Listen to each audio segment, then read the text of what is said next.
Just go with the flow.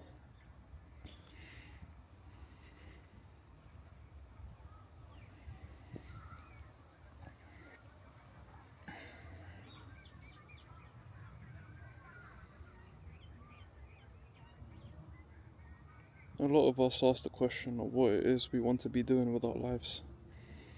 And we get hung up in this sort of ideal and this grandiose idea of how we should be living our lives.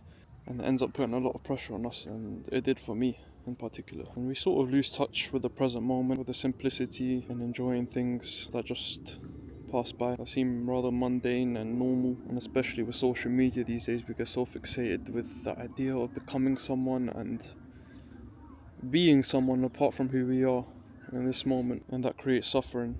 Because if you wish to have something other than what you have in this moment, then you are creating an abstraction from the present moment. And that's not to say that you shouldn't strive to be someone, that you shouldn't strive to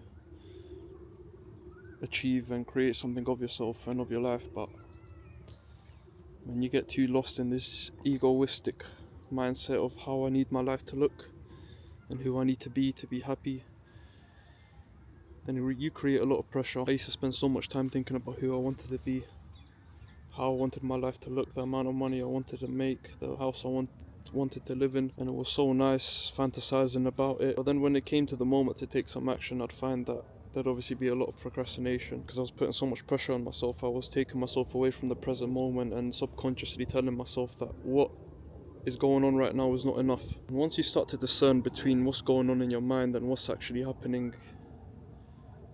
you start to see that a lot of your thoughts are very arbitrary, instilled by social media, by societal norms, by your parents, by the way you grew up. And once you make that distinction between yourself and your thoughts, you start to realize that you are not your thoughts. You are not the voice that plays constantly in your brain. Because one moment you might be telling yourself, I want to be an entrepreneur, I want to do this and do that, and the next moment you might tell yourself that I want to go off and travel the world and end up living in a cabin in the woods.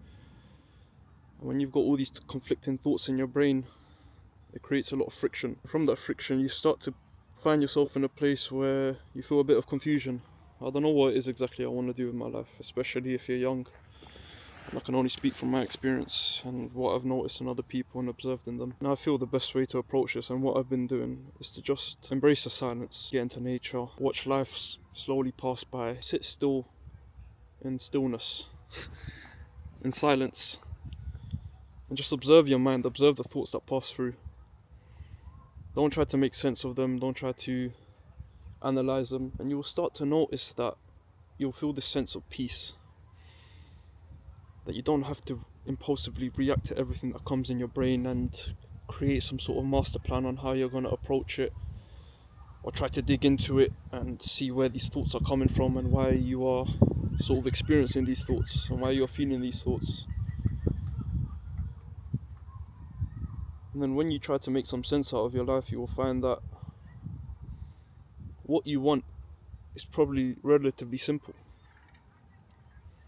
It's not this grand plan of I want to make X amount of money and I want to be in this house.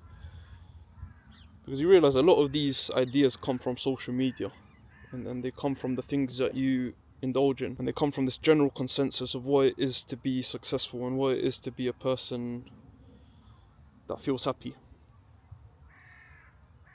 But when you start to ask yourself, what is it that actually makes me happy? We will come to find that it's relatively the simple stuff in life that you can experience in this moment without having to become extremely rich. I used to think that what is that would make me happy was to drive these exceptional cars, to be traveling the world, and then I realized that I feel this great sense of happiness by just coming out into the park and sitting, or having a good workout, or doing some light movement in the sun, just making a simple video as I am now, while embracing the noise around me, while embracing the sun on me.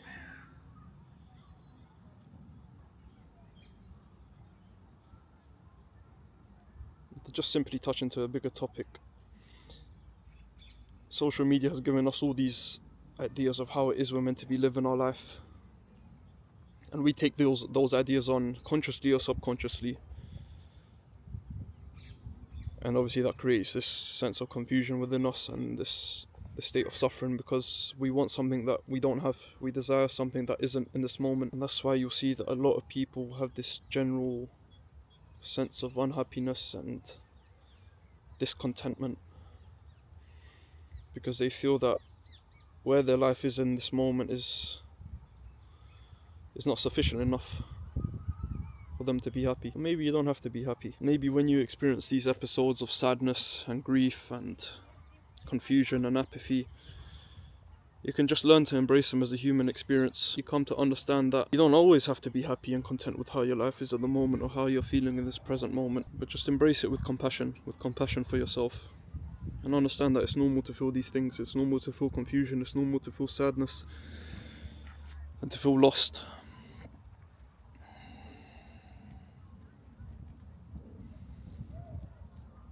And once you start approaching life like this, you'll come to find that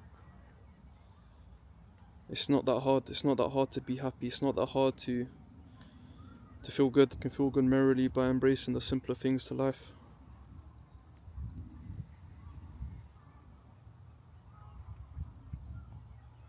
Get out of your head for a bit.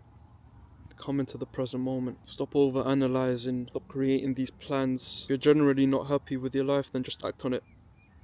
If you're not happy with your job, quit it. Because the suffering doesn't come from quitting your job. It comes from the resistance you feel within. I'm unhappy with this job. And now I'm in this dilemma in my brain. Do I quit my job? Do I not? If I quit my job, I'll feel this relief. But then I'm burdened by this other problem, which is I don't have a stable income. And then you get into your head again and you're planning ahead in the future and thinking about all the ways that you could be suffering in the future, which is then creating suffering for you in this present moment. It seems we're also afraid to make mistakes these days, and if we make a mistake, we'll then live in regret of the mistake and decision that we had made in the past. But that simply is what life is. It's a series of events and decisions, and ultimately you have the power to decide how you're going to perceive it in that moment. And a mistake that I made in the past was when I was learning about what I'm talking about now, is that I'd feel this resistance and unhappiness with how I feel in this moment. I'd get into this mindset, if I just want to be present, then I might as well just accept it for as it is and not act on it. But that's far from what you should be doing, and that's far from the truth. Just take it easy on yourself, man. Just take it easy on yourself. That's all I've got to say. That's all I want to say to myself in this moment, and how I'd be speaking to a past, more confused and lost version of myself. It's really not that deep. Take care.